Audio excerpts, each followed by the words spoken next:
The Statewide Transportation Improvement Program, or STIP, identifies all transportation projects that are eligible for federal funds. As a result, some agencies have used advanced construction, or AC. However, as priorities change and competition for limited resources increase, projects may be delayed.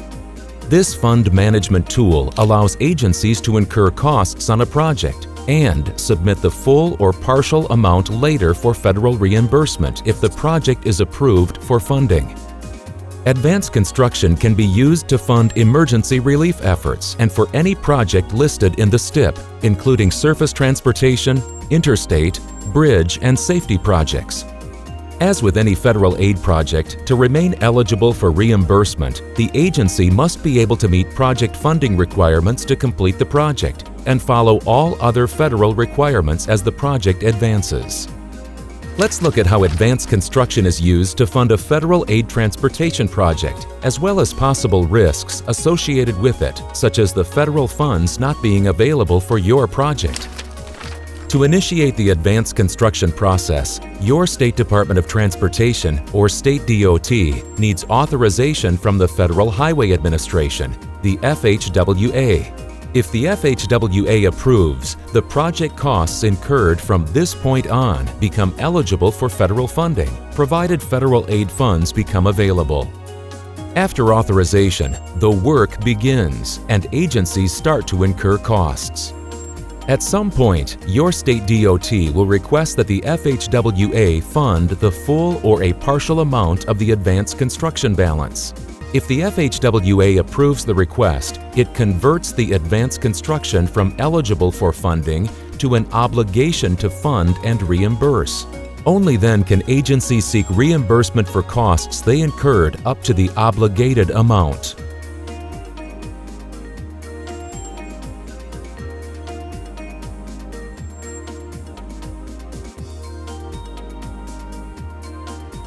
To help illustrate the advanced construction process, let's follow a project to widen an intersection.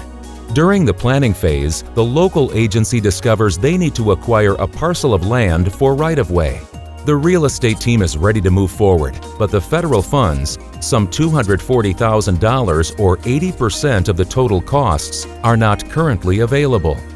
A consultation in July with the state DOT results in a local agency funding plan that uses advanced construction, and the state DOT immediately requests authorization for $240,000 in advanced construction for the right-of-way work phase. The plan outlines a future request to convert advanced construction to federal funds for $140,000 in November and the remaining $100,000 in January. The process will convert the $240,000 in cost from a state or local obligation to a federal obligation. As planned, in July, the state DOT receives authorization from the FHWA that it approves the project for advanced construction. This authorization means that while the agency can incur costs up to $300,000, none of it is billable until the state DOT requests that the funds be converted, and the FHWA approves the funds as a federal obligation. With authorization in place, the real estate staff begins to acquire the needed parcels of land and to relocate the owners. By October, the local agency has incurred $25,000 in costs and intends to meet this obligation with its own funds until such time that the costs are converted to a federal obligation. As planned, in November, the state DOT makes their request, and the FHWA converts $140,000 from advanced construction to a federal obligation. The local agency is now able to invoice up to $140,000, provided they do not exceed the 80% matching limit. By now, the initial $25,000 in costs has grown to $100,000. Applying the 80% matching limit, the Finance Department calculates an invoice amount of $80,000 and submits it for reimbursement. The project and plans for advanced construction continue, and the local agency submits invoices in accordance with matching and other federal requirements.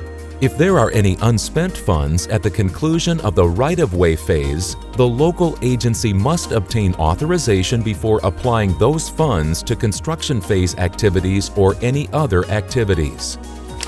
As we have just learned, advanced construction allows agencies to manage funds and accelerate work on projects.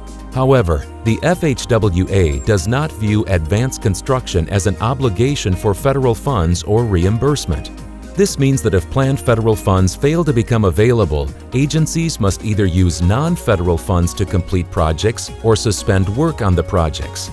Therefore, it's essential that agencies carefully assess their risks before using this technique. Each state DOT has an established approach to funding and financing projects. The staff can describe how they have successfully used advanced construction, as well as the steps taken to manage the associated risks.